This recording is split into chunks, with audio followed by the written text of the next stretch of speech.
नमस्कार दोस्तों, साहित्यिक कहानियों के इस चैनल कहानियाँ जिंदगी की पर मैं शैली नारायण आप सबका एक बार फिर तहे दिल से स्वागत करती हूँ।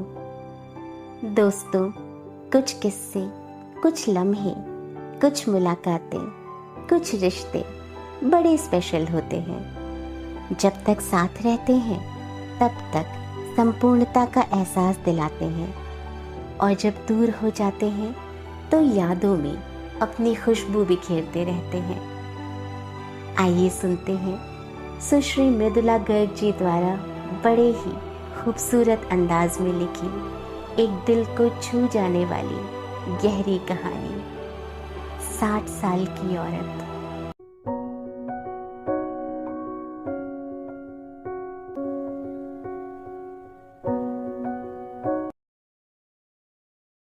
सुरभि घोष ने अपनी एक कहानी में लिखा था, 60 की होने पर औरत निरापद हो जाती है, कुछ भी करे लोकापवाद नहीं होता। कितनी बेवकूफी की बात थी, जैसे लोकापवाद का ना होना औरत को निरापद करने को काफी हो। और जो लोक से इतर अपना मनोजगत है उसका क्या, पर उसका आग्रह तो 60 की होने पर पता चलेगा ना। 40 की उम्र में 60 इतनी दूर लगता है कि जो चाहे कह लो। आज 21 साल बाद सुरभि घोष उसी शहर में है जहां पहले पहल डॉक्टर चंद्रशेखर रामलिंग स्वामी से मिली थी। इतिहास के उन प्रोफेसर का नाम इतिहास की तरह लंबा था, पर कहते उन्हें सब डॉक्टर चंद्र थे। इतिहासकार डॉक्टर चंद्र से सुरभि घोष की मुलाकात एक गोष्ठी में हुई थी। जब उन्होंने उसे गिरजाघर ले चलने का प्रस्ताव रखा तो वे दोस्त क्या परिचित भी नहीं थे। नहीं, वे उसे पूजा या प्रवचन में नहीं ले जा रहे थे, सिर्फ इमारत दिखलाने। इतिहासकार डॉक्टर चंद्र को अपने शहर की तारीखी इमारतों से खास लगाव था। वे उन पर लिख बोल कर भी काम चला सकते थे, चलाते भी थे, पर कभी कभी आंख में उंगली डालकर समझाने का दौरा पड़ जाता था। अलबत्ता कभी कभार। उस बार जब पड़ा तो सुरभि घोष सामने थी। इस शहर में आई हैं तो वह गिरजाघर देखे बगैर मत लौटिएगा, उन्होंने कहा था। वही क्यों, उसने पूछा था। अपनी तरह का वह अकेला गिरजा है। अपनी तरह के तो सभी अकेले होते हैं, उसने तपाक से कहा था। डॉक्टर चंद्र ने इनकार नहीं किया था, पर हंसे भी नहीं थे। शायद वे कम हंसते होंगे। गिरजाघर पहुंचने तक सुरभि के मन में सवाल, दलील, कयास का सिलसिला आदतन खूब चला था, पर वहां पहुंचते ही सब कुछ बेख्याल खामोश हो गया था। गिरजाघर 5 मंजिला है, दाएं बाएं 2 घुमावदार जीने हैं। वे हर मंजिल के बारजे पर जाकर मिलते हैं, फिर उल्टी दिशा में ऊपर बढ़ते हैं। मंजिल दर मंजिल बारजा सकरा होता जाता है। अच्छा हुआ इतनी जानकारी डॉक्टर चंद्र ने नीचे ही दे दी थी। चढ़ना शुरू करने के बाद सुरभि दिवा स्वप्न में थी, जहां आदमी को सुनाई तो देता है पर वह सुनता नहीं। सरे राह मिले मुलाकाती डॉक्टर चंद्र और सुरभि घोष ने अलग अलग सीढ़ी से ऊपर चढ़ना शुरू किया। डॉक्टर चंद्र दाएं, सुरभि बाएं। नीचे जब डॉक्टर चंद्र ने कहा कि इस गिरजे पर अलग अलग सीढ़ी से चढ़ने की परंपरा है, तो सुरभि ने उनकी बात को बात जितनी ही तवज्जो दी थी और उनकी वाली सीढ़ी पर कदम रख दिया था, पर उन्होंने खासी सख्ती से उसे बाएं हो जाने की हिदायत दी थी। परंपरा पुजारी, जिद्दी बच्चा। बाएं जीने से ऊपर जाते सुरभि हंसती रही थी।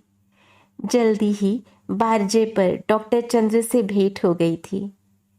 नीचे जैसे मुलाकात ही ना हुई हो, कुछ ऐसी नजर से दोनों ने एक दूसरे को देखा था और मुस्कुरा दिए थे। सुरभि को गिरजाघर का शिखर दिखलाई दिया तो उसने गर्दन बढ़ाकर आसमान भी देख लिया था। सूरज शायद इमारत के पीछे था, क्योंकि आसमान पर परछावा रोशनी का उजास था, धूप नहीं। एक दूसरे के सामने से होकर अब सुरभि दाएं और चंद्र बाएं जीने से ऊपर चढ़ते हुए दूसरी मंजिल के बारजे पर जा मिले। धरती अब कुछ और नीचे छूट चुकी थी, पर दीख भरपूर रही थी। चौक पर घूम रहे इंसानों के चेहरे पहचान पाना मुमकिन नहीं था, पर उनका वजूद आंखों के दायरे में मौजूद था। फिर भी वे अलग, नीचे और दूर थे। सम पर एक दूसरे के नजदीक सिर्फ चंद्र और सुरभि थे, पहले अगल बगल, फिर आमने सामने। इस बार सुरभि खुलकर मुस्कुरा नहीं पाई। डॉक्टर चंद्र की निगाह चेहरे पर महसूस हुई तो आंखें बरबस झुक गईं। वह उनके आगे से निकली और दोबारा बाईं सीढ़ी पकड़ ली। सीढ़ी चढ़ते हुए दिल की धड़कन तेज हो ही जाती है, सो हुई।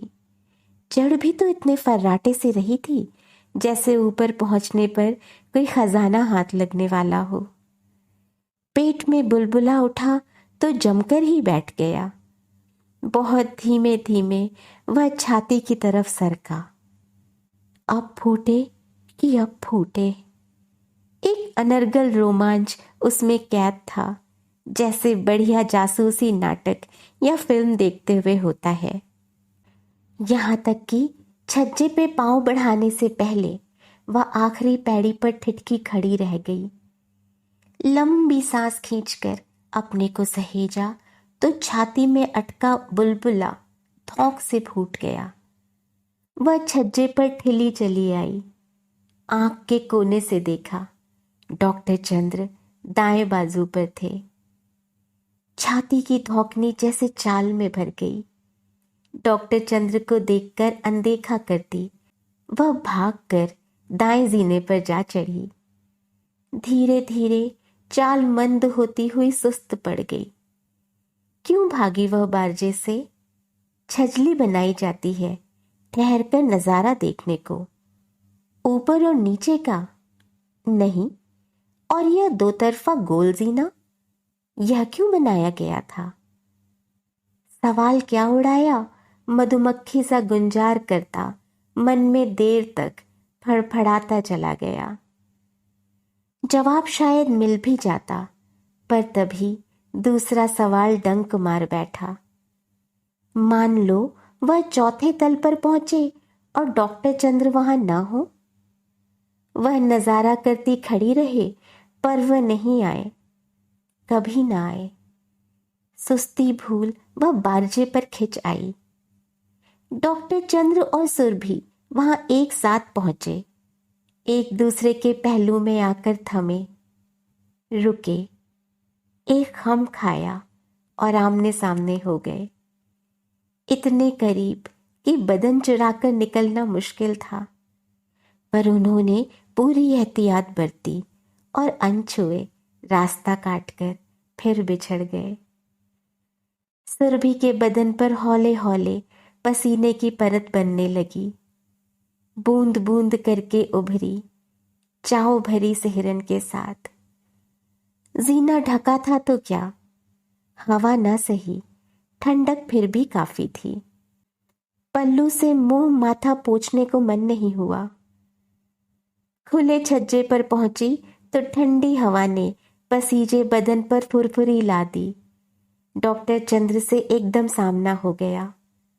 वह उसकी वाली सीढ़ी की तरफ तलबगार निगाहें जमाए खड़े थे। तंग बारजे पर आकर दोनों अपनी अपनी जगह अडोल खड़े नजदीकी महसूसते रहे। वक्त के गुजरने का वहां कोई मानी नहीं था, ना अलहदगी का। उस फकत दम तन्हाई ने अलहदगी को शिरकत में तब्दील कर दिया था।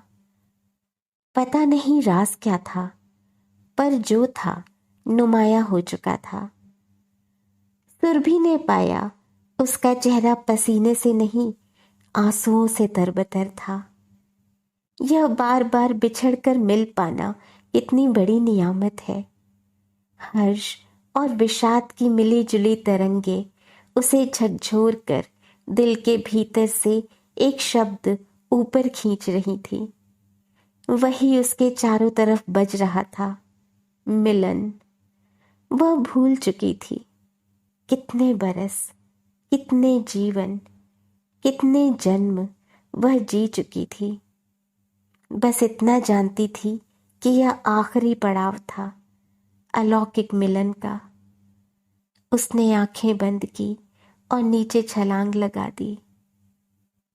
लगाई पर लगी नहीं। देखा, डॉक्टर चंद्र की मजबूत हथेलियों ने उसे दोनों तरफ से जकड़ रखा था। सुरभि के भीतर एक अदम्य लालसा जग उठी। डॉक्टर चंद्र उसे वहीं, तभी, फौरन प्यार करे, छाती पर भींचकर मुंह ऊपर उठाए, चूमे, बार बार चूमे। पागल कर देने वाली हसरत के साथ वह इंतजार करती रही कि वे उसकी चाहत पर अमल करें, प्यार करें, पर वे करें। सुरभि पहल नहीं कर सकती थी। नीचे कूदकर जान दे देना एक बात है, भविष्यहीनता में निरापद और पुरुष को बाहों में लेकर प्यार का आमंत्रण देना एकदम दूसरी। डॉक्टर चंद्र का मुंह उसके कान से सटा था। उन्होंने कहा, वापस चले? वह हिली नहीं तो ठेल कर जीने पर एक पैड़ी नीचे उतार दिया। खुद दूसरी सीढ़ी की तरफ हो लिए। शिथिल चाल, पसीने से लथपथ, लस्त पस्त वह जीना दर जीना उतरती गई। लौटते हुए पर भी हर बार बार जा आया। कभी डॉक्टर चंद्र दिखे, कभी नहीं। धीमी गति के यान की तरह वह दाएं बाएं सीढ़ियां पकड़ती नीचे उतर आई। डॉक्टर चंद्र क्षण भर बाद पहुंचे, उसे देख मुस्कुराए और बोले, तो सुश्री घोष, कैसा लगा गिरजा?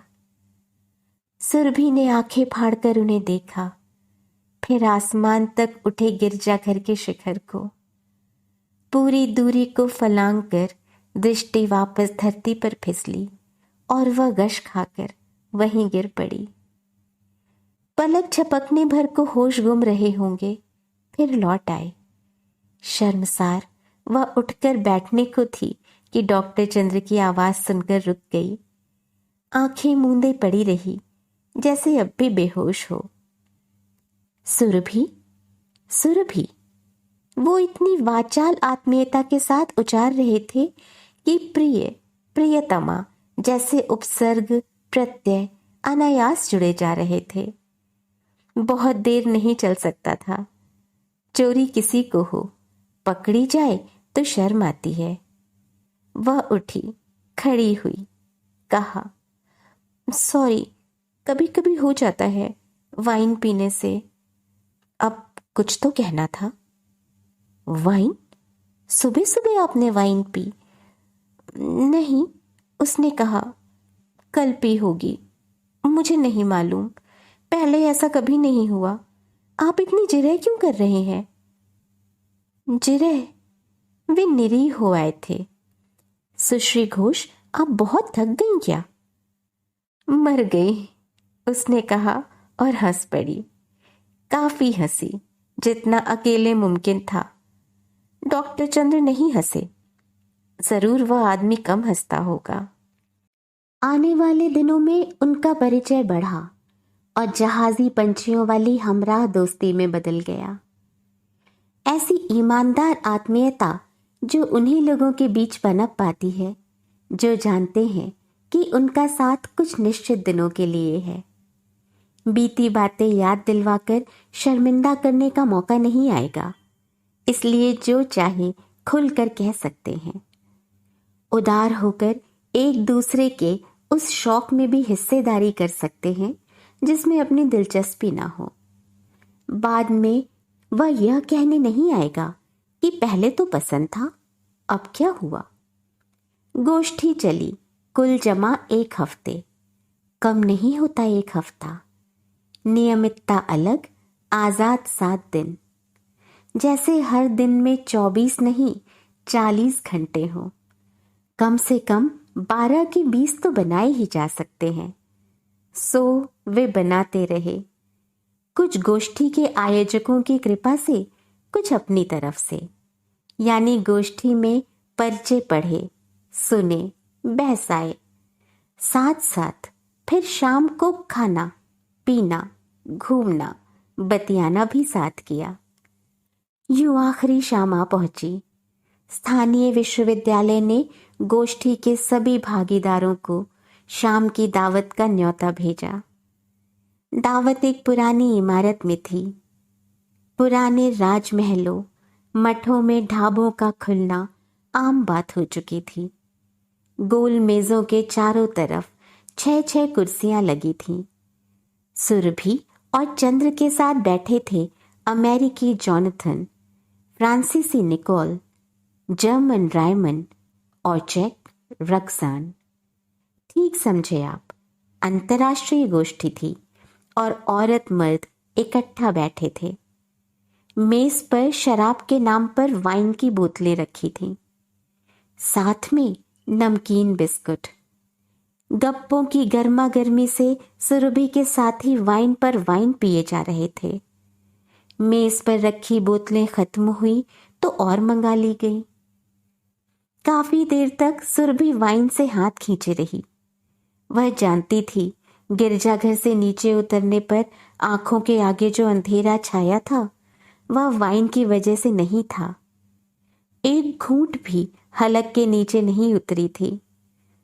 पर पहले एक बार वाइन का महज एक जाम पीकर वह धराशायी हो चुकी थी। हुआ सिर्फ एक बार, क्योंकि पिया ही सिर्फ एक बार। पर तभी से वाइन से दुश्मनी ठान ली थी। पर अब जब साथी जाम पर जाम खाली किए जा रहे थे, वही भरा का भरा गिलास सामने रखे रहना नागवर मालूम पड़ रहा था। जब जब झुकी बोतल उसके जाम से रुस्वा होकर मुंह फेरती, वह बौखलाकर बिस्कुट कुतरने लगती। बाकी लोग वाइन की नई बोतल मंगाते तो वह पानी की गुहार लगा देती। मेज के तमाम बिस्किट खत्म हो गए। न पानी आया न और बिस्किट। तब हाथ डुलाते बैठे रहना नागवर से नामुमकिन होने लगा।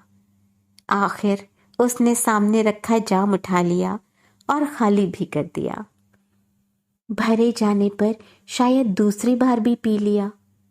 इस तरह 4 घंटे गुजरे और रात के 11 बज गए। चले कहकर साथी उठ खड़े हुए। पर खाना? सुरभि के मुंह से निकला। खाना? पांचों ने एक साथ कहा। आप खाकर नहीं आई? नहीं, यहां दावत थी ना, शाम की।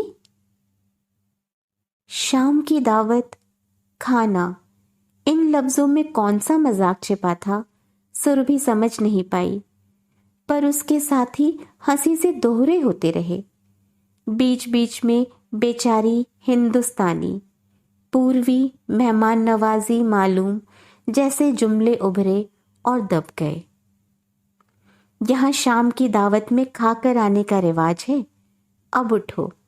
चंद्र उसके कान में फुसफुसाए तो उसने समझा वे हंस नहीं रहे थे। शुक्र था कि वे हंसते कम थे, वरना उस वक्त वो शायद रो पड़ती। भूखे पेट इंसान बड़ा बेबस हो जाता है, खासकर जब दुश्मन वाइन पेट में कटार चला रही हो। उसने उठने की कोशिश की तो सिर घूम गया, पर डॉक्टर चंद्र उसकी बांह कस कर पकड़े रहे और वह बिना लड़खड़ाए बाहर आ गई। बाहर काफी ठंड थी, हवा तेज, साफ और सर्द थी, जैसी रात के दूसरे पहर में होनी चाहिए। सिर संभला तो उसने देखा बाकी साथी आगे या पीछे कहीं छूट चुके। वहां वह और चंद्र दो ही थे। तभी चंद्र हंस पड़े। सुरभि चौंक उठी, पर बाह छुड़ाने लायक सिर नहीं था। फिर भी बदन अकड़ा होगा, क्योंकि उन्होंने अपने पर काबू पाने की कोशिश की, कामयाब नहीं हुए। बोले, तुम सारे बिस्किट खा गई? और दबाने पर दुगने जोर से फूट पड़ने वाली हंसी हंस दिए। सुरभि को भी हंसी आ गई। सहसा चंद्र बोले, टिप, और वापस मुड़ लिए। सुरभि की बाह अब भी उनकी पकड़ में थी, सो साथ खिंचना पड़ा। वे वापस ढाबे पर पहुंचे। दरवाजा बंद था, पर धकेलने पर खुल गया। भीतर मैनेजर के सिवा कोई नहीं था। वह मेज पर बैठा बाकायदा खाना खा रहा था, नमकीन बिस्किट नहीं। क्या चाहिए? रेस्टोरेंट बंद हो चुका, उसने कहा। आपका शुक्रिया, चंद्र ने कहा। फिर अपनी वाली मेज पर 10 का नोट रखा और बाहर चले आए। खाना सुरभि के मुंह से निकलने को हुआ। वापस घोटा तो निकला, नोट किस लिए? उम्दा शाम के लिए, चंद्र ने कहा। यादगार शाम होगी ना यह? तुम्हारी वजह से। सुरभि ने शब्दों के अर्थ को पकड़ा। हाँ की भंगिमा में उनकी तरफ देखा। उन्होंने कहा, तुम्हें भूख लगी है ना? गलती मेरी थी। गोष्ठी के बाद तैयार होने होटल गई थी तो मुझे बतलाना चाहिए था। खा कर आना। कोई बात नहीं, इतने बिस्किट तो खा गई। वह हंसती, पर पेट में खालीपन बना रहा। मेरे डेरे पर डबल रोटी वगैरह है, चलकर खा लो, उन्होंने कहा। सवाल नहीं किया गया था, जवाब की जरूरत नहीं थी। सुरभि ने चाहा कुछ ना बोले, चुपचाप उनके साथ चलती जाए। कुछ दूर चली भी, पर नशा था कि उतरता चला गया। चित्त चौकन्ना हुआ नहीं और नजर साफ कि हौसले पस्त हो गए। उसने वही कहा जो कहा जाता रहा है, अलस सुबह उड़ान है, अब सोना चाहिए। वे कुछ देर या शायद काफी देर चुप रहे, फिर बोले, ठीक है, अपने होटल में ही खा लेना, कैफे खुला होगा। वह बात नहीं है, उसने कहना चाहा। कम से कम सोचा कहना चाहिए, पर नहीं कहा। विदा ले देकर होटल पहुंच गई। अगली सुबह निर्धारित उड़ान पकड़कर अपने शहर लौट गई। 21 वर्ष बीत गए। अब वह फिर उस शहर में है जहां पहले पहल डॉक्टर चंद्र से मिली थी। फिर विश्वविद्यालय गोष्ठी है। फिर वह मेहमान बनकर आई है। इस बार भी वह समाजशास्त्र विषयक पर्चा पढ़ने वाली है। अब भी इतिहास में उसकी रुचि है। इस बार भी डॉक्टर चंद्र से मिलना होगा या नहीं, उसे नहीं मालूम। गोष्ठी में हिस्सा लेने वालों की फहरिस्त में उनका नाम नहीं है। फिर भी क्या वे इसी शहर में हैं, उसी विश्वविद्यालय में प्रोफेसर? विश्वविद्यालय फोन भर मिलाना होगा, पता चल जाएगा। तो करे। पहले 2 दिन गोष्ठी की व्यस्तता और सोचा सोची में बीत गए। दूसरे दिन उसका अपना पर्चा पढ़ा जा चुका तो फुर्सत के साथ राहत मिली। दोपहर बाद वह अकेली पुराने गिरजाघर चल दी, पर ऊपर नहीं चढ़ी। एक नजर शिखर तक देखा कि मन हुआ पलटकर कमरे में चली जाए, सो चली गई। तीसरे दिन स्थानीय विश्वविद्यालय में इतिहास के प्रोफेसर डॉक्टर जेम्स गोल्डमैन का व्याख्यान था। दोपहर के खाने तक उस पर चर्चा चली। फिर मेजबान की हैसियत से डॉक्टर गोल्डमैन एक एक मेहमान की खैर खबर लेने लगे। आपसी बातचीत शुरू हुई तो उनके विभाग के डॉक्टर गोल्डमैन से डॉक्टर चंद्रशेखर रामलिंग स्वामी के बारे में पूछे बगैर कैसे रहा जा सकता था। सो पूछा। नाम सुनकर डॉक्टर गोल्डमैन जोश में आ गए। आप जानती हैं उन्हें? विलक्षण इतिहासकार हैं, पर एकांत प्रिय, निसंग नहीं। बैठे बिठाए एक दिन नौकरी और शहर छोड़कर चले गए। आजकल स्वतंत्र शोध कर रहे हैं। गोष्ठियों में नहीं जाते। निमंत्रण भेजा था, पर अच्छा सुनिए, आप बात कीजिए ना उनसे। कहते कहते उन्होंने फोन उठा लिया। नहीं, हाँ, अभी रहने दीजिए, बाद में करूंगी। नंबर। ऐसे कई टूटे बिखरे शब्द समूह दिमाग में उभरे, पर मुंह से कुछ कह पाने से पहले फोन का चोगा उसके हाथ में था और डॉक्टर गोल्डमैन दूसरे मेहमान के पास। हेलो हेलो सुनकर कहना पड़ा। डॉक्टर चंद्र जी, मैं सुरभि घोष, याद नहीं होगा, 21 साल पहले गोष्ठी में। उसकी आवाज डूबने लगी कि उधर से जोरदार इकरार आया। सुश्री घोष, आप आ गई? सोचा हाल पूछूं। वह हकला गई। क्यों, मिलते हैं ना, यहां से 2-2.25 घंटे का रास्ता है। कहाँ मिले? गिरजाघर पर, वह कह उठी। 2 जीनों वाले? ठीक है, 4:30 बजे गिरजाघर के सामने। फोन कट गया। वह चोगा हाथ में लिए बैठी रही। गलती हो गई, होटल में मिलने को कहना था। डॉक्टर गोल्डमैन से नंबर लेकर फोन कर सकती है, पर फौरन करना होगा, वरना वह निकल पड़ेंगे। डॉक्टर गोल्डमैन आसपास दिखलाई नहीं पड़े। उठकर उसने तुरंत ढूंढा नहीं। सोच साच कर जब उठी, देर हो चुकी थी। फोन करने का कोई मतलब नहीं था। वह कॉफी पर कॉफी पीती रही, फिर वक्त के पहले गिरजे के लिए निकल पड़ी। सोचा उनके आने तक आसपास घूम लेगी, पुरानी यादें अकेले जी लेगी। उनका चाव उतार फेंकना आसान होगा। वह गिरजाघर तक पहुंची तो देखा वे सामने से चले आ रहे हैं।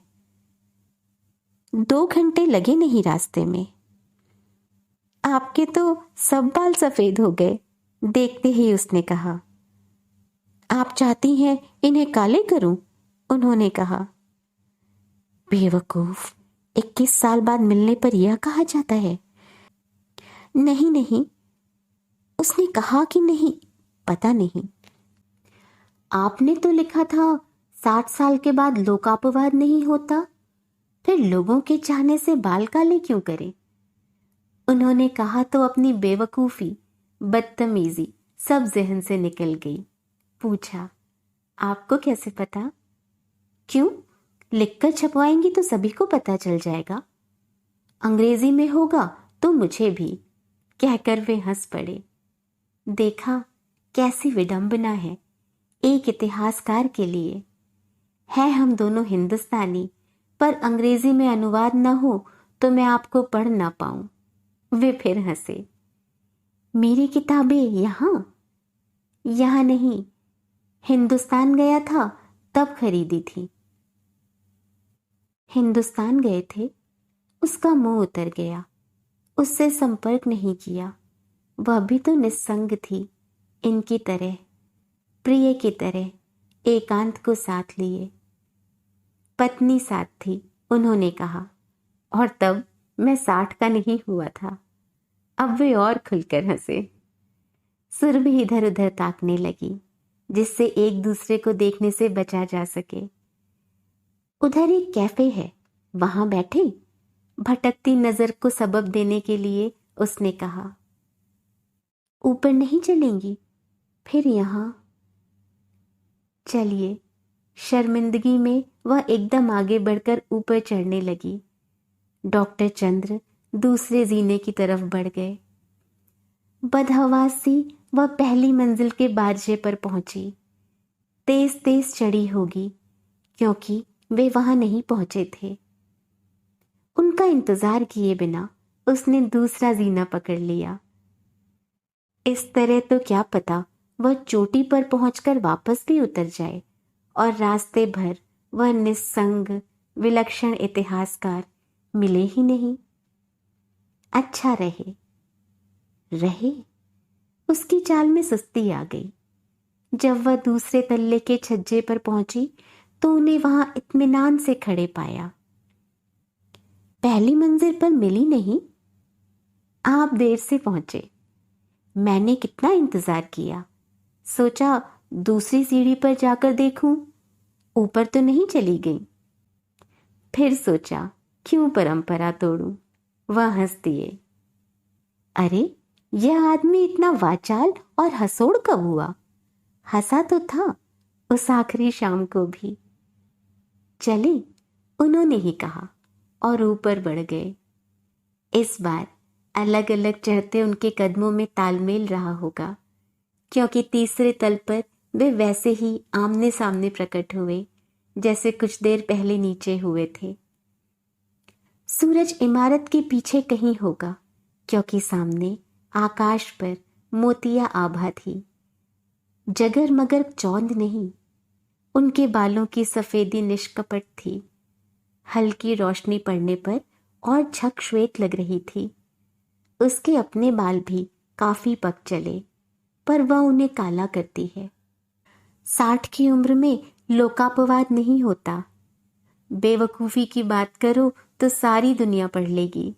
अक्ल की लिखो तो पाठकों का टोटा पड़ जाएगा। सोच रहे होंगे 60 की हो गई, बाल रंगने का मोह नहीं छूटा। उनके सामने से गुजर कर आगे बढ़ते वह ठिठक गई, ठहरी रही।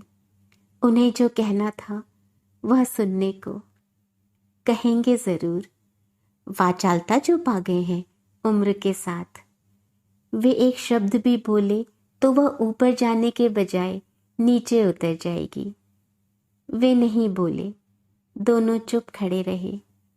उसके भीतर 21 बरस पहले का वक्त सांस लेने लगा। हवा के बगुले सा उठा और बिठलाए न बैठा। सांस और एहसास पर अल्फाज भारी पड़ते हैं। उसने सोचा, आगे बढ़ने से पहले शब्दों से भींचकर बगुले को बिठला दे। पूछे, यह गिरजा कब बना? किसने बनाया? क्यों बनाया? कौन थे ये जो बाजरे पर जाकर खड़े हुए? क्या प्रेमी, अभिशप्त या आश्वस्त? भला ऐसे बगुला बैठा करता होगा? चक्राकार उठता आंधी की मुनादी करने लगा। मिलो, अलग हो, फिर मिलो, फिर अलग हो। और वे दोनों 5वीं मंजिल के बारजे पर साथ साथ खड़े थे। सुरभि के भीतर चाहत उठी कि वे उसे अपनी बाहों में घेर ले, कि वे दोनों एक घेरे में हो जिससे एक की सांस दूसरा सुन सके। ज्यादा देर उसने इंतजार नहीं किया। अपनी बाहें फैलाई और चंद्र को उनके घेरे में ले लिया। वे बच्चे की तरह उसके सीने पर दुबक गए। फिर वे दोनों एक ही जीने से नीचे उतर आए। दोस्तों, क्या सच में 60 साल के बाद लोकापवाद नहीं होता? जिन्हें अनुभव हुआ होगा वे मुस्कुराएंगे, और जिन्हें अभी वहां तक पहुंचना है वे जिंदगी से कुछ उम्मीदें लगाएंगे। इसी प्यारी सी कहानी के साथ अब चलती हूँ। बहुत जल्द फिर मिलूंगी एक और कहानी और कुछ और नए किरदारों के साथ। तब तक अपना और अपनों का बहुत सा ख्याल रखें। चैनल पर पहली बार आए हो या अब तक ना किया हो तो चैनल को सब्सक्राइब करना बिल्कुल ना भूलें। पसंद आए तो वीडियो को लाइक और शेयर करें। कहानी से संबंधित प्रतिक्रियाएं हमें कमेंट बॉक्स में लिखकर ज़रूर बताएं। स्वस्थ, सुरक्षित और प्रसन्न रहें। नमस्कार।